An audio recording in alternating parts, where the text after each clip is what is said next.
Baik Sobat Bulog, selanjutnya kita akan membahas elemen laporan keuangan yang ketiga.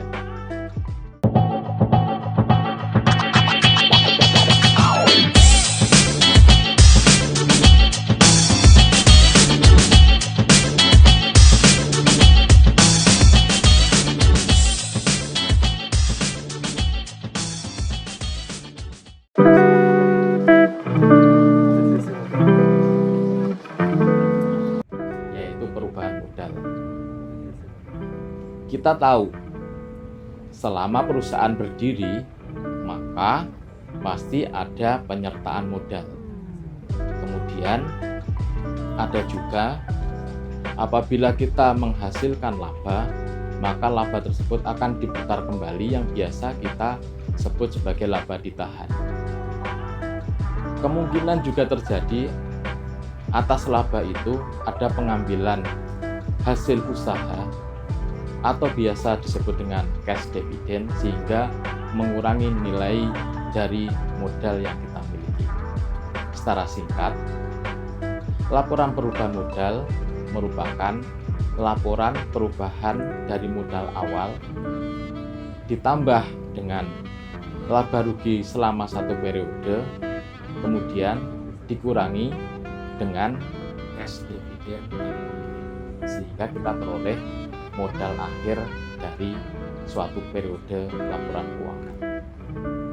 Baik Sobat Bulog, kita sudah memperoleh laporan keuangan yang ketiga, yaitu laporan perubahan modal.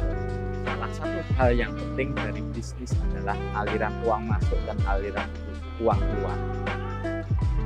Ibarat jantung yang memompa darah keluar dan masuk sehingga menyebar ke seluruh tubuh manusia. Dalam laporan keuangan, aliran uang masuk maupun aliran uang keluar tersebut disebut dengan laporan arus kas atau cash flow statement. Sumber uang masuk dan keluar dalam perusahaan dibagi menjadi tiga. Yang pertama, bersumber dari kegiatan operasional. Kemudian yang kedua, dari kegiatan investasi, dan yang ketiga dari kegiatan pendanaan. Kembali ke cerita terkait rumah pangan kita, maka Kita harus mengidentifikasi ketiga kegiatan untuk menyusun laporan arus kas. Pilihannya cuma ada tiga, yaitu aktivitas operasional yang berkaitan dengan kegiatan operasional RPK, kemudian investasi yang berkaitan dengan pembelian aset dan penjualan aset, dan yang ketiga terkait aktivitas pendanaan. Hal ini berkaitan dengan permodalan usaha. Mari kita bahas satu persatu. Yang pertama, terkait dengan kegiatan penerimaan uang kita dari pelanggan. Hal ini merupakan arus kas masuk dari kegiatan operasional. Selain itu, juga terkait pembelian barang dagangan, pembayaran biaya-biaya, dan pembayaran pajak kita kategorikan sebagai aktivitas operasional dari kas keluar.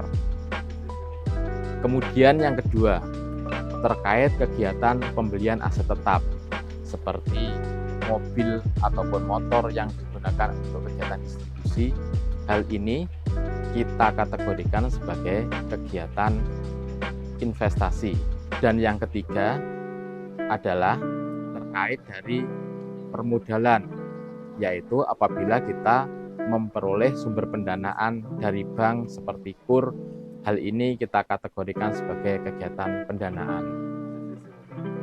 Untuk menyusun arus kas, kita akan menggabungkan seluruh kegiatan-kegiatan tadi berdasarkan kategorinya, sehingga arus kas dari kegiatan operasional, arus kas dari kegiatan investasi, dan arus kas dari kegiatan pendanaan akan kita jumlahkan sehingga akan diperoleh kenaikan ataupun penurunan atas arus kas tersebut.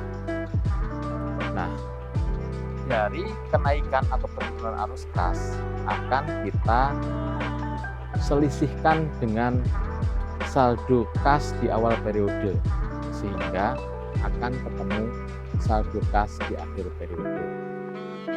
Sobat Bulog, tidak terasa kan kita sudah sampai ke laporan keuangan yang keempat, yaitu cash flow statement atau laporan arus kas. Sobat Bulog, tidak terasa kita sudah memasuki elemen laporan keuangan yang terakhir, yaitu terkait catatan atas laporan keuangan. Catatan atas laporan keuangan ini diperlukan jika dalam laporan keuangan RPK kita membutuhkan informasi yang lebih detail maupun analisis yang lebih mendalam, sehingga dapat membantu bagi pengguna laporan keuangan untuk memberikan keputusan bisnis. Baik Sobat Bulog, tidak terasa kita sudah sampai di penghujung video. Semoga setelah Sobat Bulog memahami laporan keuangan yang sudah kita bahas bersama-sama tadi, dapat menambah skill Sobat Bulog dalam mencium bau-bau cuan. Akhirnya, terima kasih dari saya. Mohon maaf jika ada kesalahan dan salam sukses selalu.